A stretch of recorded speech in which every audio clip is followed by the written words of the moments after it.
L'histoire commence à Malte, où une équipe de policiers hautement qualifiés est mobilisée à la hâte pour arrêter un mercenaire notoire nommé Ryder. Avec un sentiment d'urgence, les officiers se rassemblent à la porte de son appartement, se préparant à leur capture imminente. Ils entendent le faible bruit de la télévision encore allumée, un indice qui suggère que quelqu'un se trouve à l'intérieur. Sans perdre de temps, ils forcent l'entrée de l'appartement, traversent rapidement l'espace et nettoient le bâtiment. Cependant, malgré les recherches minutieuses, Ryder est introuvable. Le colonel Hart, commandant en charge de cette mission critique, observe l'ensemble de l'opération à travers les caméras portées par les agents. Alors que la situation s'aggrave, Hart reçoit un appel téléphonique inattendu. À sa grande surprise, c'est Ryder qui est au bout du fil, au guidon d'une moto et sur le point d'exécuter un contrat.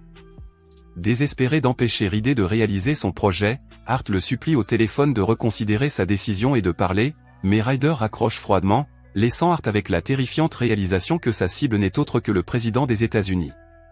Pendant ce temps, le président américain conclut une réunion de haut niveau avec le président de Malte. À leur insu, Ryder s'est déjà infiltré dans un bâtiment voisin, neutralisant un agent de sécurité isolé pour lui ouvrir la voie. Ryder tire, mais au lieu d'une balle mortelle, le président est touché au bras, blessé mais vivant. Sans hésiter, Ryder prend la fuite et disparaît du pays, sa mission au moins partiellement accomplie. L'histoire revient ensuite 6 mois plus tôt, où l'on voit Ryder arriver à Malte, accueilli par sa sœur Jenna, enceinte, et son frère Bulldog. Le groupe prépare une mission, mais Ryder hésite, exprimant ses réticences quant au fait qu'ils travailleront sous le commandement du colonel Hart. Malgré les réserves de Ryder, Bulldog le rassure en lui disant qu'il y a de l'argent à gagner dans cette opération.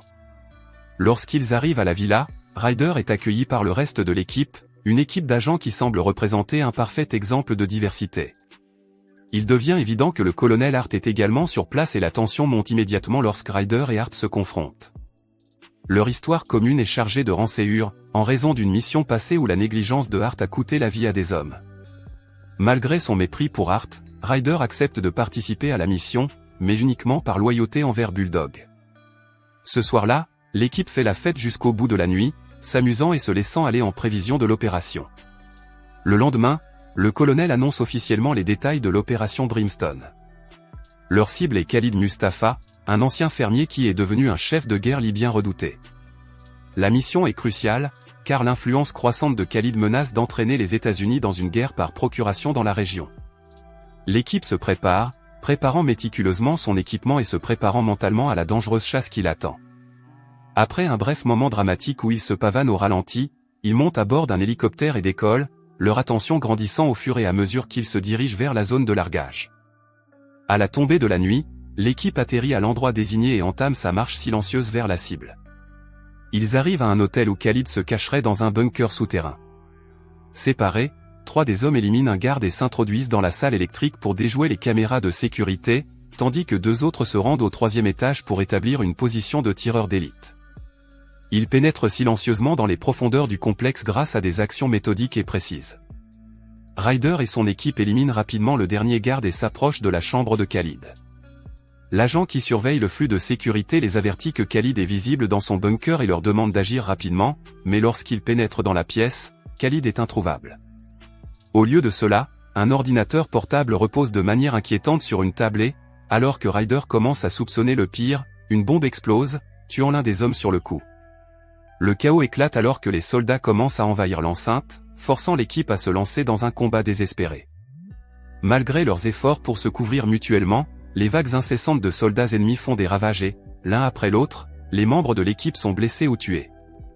Pendant ce temps, Khalid est vu dans son bureau en train de parler tranquillement au téléphone avec nul autre que Hart. Dans une trahison choquante, Hart révèle qu'il a intercepté une équipe de mercenaires envoyés pour tuer Khalid, se ralliant ainsi au chef de guerre pour servir ses propres intérêts. Au complexe, Ryder fait de son mieux pour aider Bulldog Escape, qui est gravement blessé. Cependant, il se retrouve rapidement bloqué par une escouade de soldats. Comprenant qu'il n'y a pas d'issue, Bulldog fait le sacrifice ultime en se jetant dans la ligne de mire. Malgré les nombreuses balles, il parvient à faire exploser une grenade, éliminant ainsi les assaillants. Ryder s'agrippe au corps sans vie de son ami, le suppliant désespérément de se réveiller, mais il est trop tard, Bulldog est mort. Après l'échec de la mission, Ryder n'a d'autre choix que de fuir, tandis que Hart, de retour au quartier général, ment froidement à Jenna en lui disant qu'il n'a aucune nouvelle de l'équipe. Alors qu'elle se retourne pour partir, Hart lui tire dessus, la tuant dans un dernier acte de trahison. 6 mois plus tard, le président des États-Unis est en visite au Portugal pour rencontrer de hauts responsables. À cette occasion, il rencontre son conseiller personnel Joshua Reed, qui soutient fermement la nomination du colonel Hart à un poste de haut niveau au sein de la CIA. Hart arrive bientôt à son poste à Londres. Il informe son équipe qu'ils sont en guerre contre des ennemis qui veulent détruire leur mode de vie. En Italie, Ryder arrive dans un club et se fait ouvrir la porte. La gérante, Selina, le voit et envoie ses hommes l'accueillir. Ryder entre, un peu rouillé, mais se bat contre les hommes jusqu'à ce qu'il soit assommé. Il se réveille enchaîné au mur et Selina vient le voir. Elle est en colère car elle le croyait mort et l'avait pleuré. Elle le libère, exigeant de savoir pourquoi il est revenu. Ryder est venu se venger, révélant à Selina que tous ses amis, même Jenna enceinte, sont morts. Selina révèle que Hart est désormais intouchable, mais Ryder ne veut pas de Hart, il veut le président. Il dit à Selina qu'il a besoin d'une équipe pour l'impliquer, mais elle refuse, promettant d'assister à son deuxième enterrement. Hart est chez lui avec ses petits-enfants lorsqu'il reçoit un appel de Joshua lui demandant d'allumer la télévision. Il y voit des reportages sur l'échec de la mission de Khalid ainsi que des images des caméras corporelles. Joshua lui demande de résoudre le problème et de ne pas l'embarrasser davantage. Dans son bureau, son équipe a retrouvé la source de la vidéo et a capturé Ryder grâce à la surveillance par satellite. Ryder se procure un appartement, mais une équipe du SWAT arrive bientôt. Les hommes atteignent l'appartement de Ryder et y pénètrent, mais ce dernier est rapide et élimine l'équipe avant de s'échapper. Il reçoit une balle dans le dos mais parvient à échapper aux hommes. Ryder vole une voiture et retourne au club de Selina, où on l'aide à entrer. Selina soigne sa blessure alors qu'il commence à s'évanouir. Il se souvient avoir tué ses frères avant de se réveiller dans le manoir de Selina. Il va lui parler à l'extérieur. Elle lui révèle que son visage est partout dans les journaux et qu'il a maintenant de gros ennuis, mais Ryder a un plan. Il fait donc venir un homme avec un petit camion dont l'arrière comporte une pièce pour transporter Ryder à Malte. Selina et ses hommes rencontrent le chauffeur du transport de Ryder à Malte pour lui remettre le paiement, mais l'homme a amené avec lui des hommes de main armés. Elle le paie, mais sans vérifier l'argent, il prétend que ce n'est pas assez.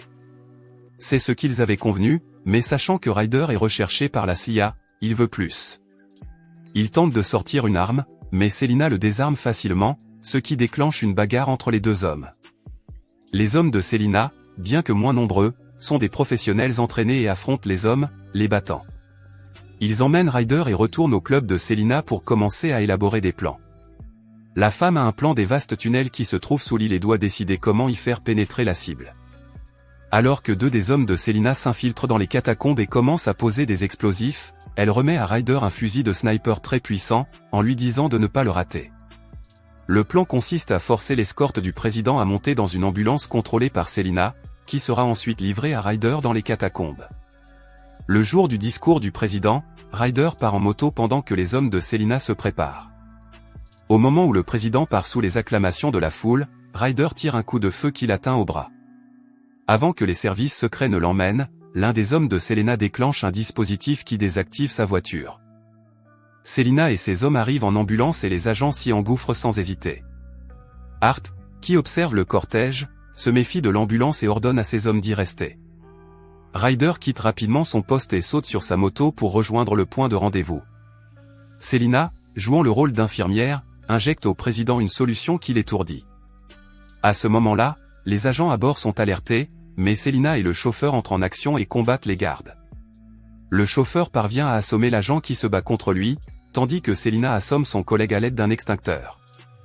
Il tente ensuite d'échapper aux agents qui les poursuivent sur une route très fréquentée et qui ont reçu l'ordre d'ouvrir le feu sur l'ambulance, car ils ne se souviennent pas que le président était à bord. L'ambulance fonce droit dans un mur, suivi d'explosions. Les agents viennent vérifier l'ambulance, mais Selina et son homme ont fui sous terre avec le président, couvrant leurs traces avec des explosifs. Hart annonce à son équipe qu'il a perdu le président.